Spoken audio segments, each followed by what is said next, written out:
শুধু শিরোনাম নয়, ইতিহাসের পাতায় লিখিত এক চাঞ্চল্যকর দিন। আন্তর্জাতিক অপরাধ ট্রাইব্যুনাল আজ ঘোষণা করল, জুলাই গণঅভ্যুত্থান চলাকালে সংঘটিত মানবতাবিরোধী অপরাধের মামলায় সাবেক প্রধানমন্ত্রী শেখ হাসিনার ভাগ্য। জুলাই গণঅভ্যুত্থানে সংঘটিত মানবতাবিরোধী অপরাধে সাবেক প্রধানমন্ত্রী শেখ হাসিনাকে 2টি অভিযোগে মৃত্যুদণ্ড দিয়েছে আন্তর্জাতিক অপরাধ ট্রাইব্যুনাল। রায়ে মৃত্যুদণ্ডপ্রাপ্ত অপর আসামি হলেন সাবেক স্বরাষ্ট্রমন্ত্রী আসাদুজ্জামান খান কামাল। একই মামলায় রাজসাক্ষী হওয়ায় পুলিশের সাবেক মহাপরিদর্শক চৌধুরী আব্দুল্লাল মামুনকে 5 বছরের কারাদণ্ড দিয়েছে ট্রাইব্যুনাল।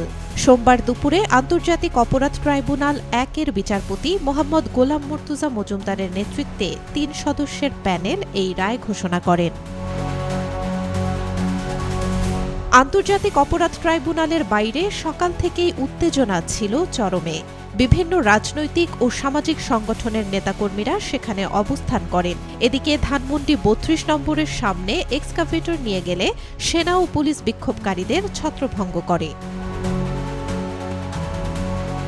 ঢাকা বিশ্ববিদ্যালয়ের ছাত্র শিক্ষক কেন্দ্র টিএসসিতে বড় স্ক্রিন বসিয়ে রায় সরাসরি দেখার ব্যবস্থা করা হয়। সেখানে জড়ো হন শত শত শিক্ষার্থী।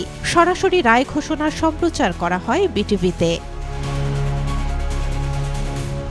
453 পৃষ্ঠার এই রায়ে 6টি অধ্যায় বিচার বিশ্লেষণ করে উস্কানিমূলক বক্তব্য, প্রাণঘাতী অস্ত্র দিয়ে আন্দোলনকারীদের হত্যা, রংপুরে ছাত্র হত্যাকাণ্ড, রাজধানীর বিভিন্ন এলাকায় গুলি করে 6 জনকে হত্যা এবং আশুলিয়ায় 6 জনকে পুড়িয়ে হত্যা উপস্থাপন করা হয়। এছাড়াও উপস্থাপন করা হয় টেলিফোন আলাপ, ভিডিও এবং